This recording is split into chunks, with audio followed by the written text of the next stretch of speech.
contribution, et eux, ils ont un but qui peut être lucratif, on en est bien conscient.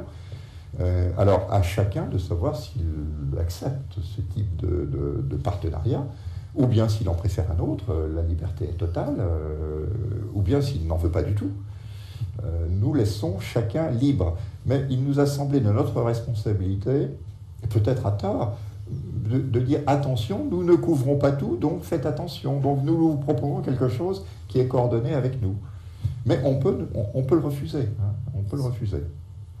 Donc la CFE ne perçoit, elle, aucune commission en quoi que ce soit. Et si tel partenaire de la CFE a fait un contrat en complément de la CFE n'a rien par elle-même que la cotisation prévue par la loi. Il n'y a pas de commission. Hein.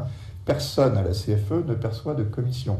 Nous sommes un service public défini par la loi et les rémunérations des salariés de la CFE sont définies comme celles des salariés de la sécurité sociale. Sont les mêmes termes et il n'y a pas de système de commission, d'avantages particuliers. C'est un système public. J'y insiste. Alors, une question de MCM. Que doit-on faire si on veut adhérer à la CFE après avoir été 20 ans expatrié? Quelles sont les conditions?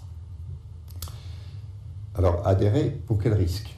C'est toujours la même question. Donc, si on a été 20 ans expatrié et qu'on est salarié à l'étranger, on ne peut plus adhérer à l'assurance vieillesse, puisqu'il y a un délai de 10 ans, donc c'est clos. À l'assurance accident du travail, je ne pense pas que ce soit la préoccupation de votre interlocuteur, mais on va le dire, il n'y a pas de problème, on adhère.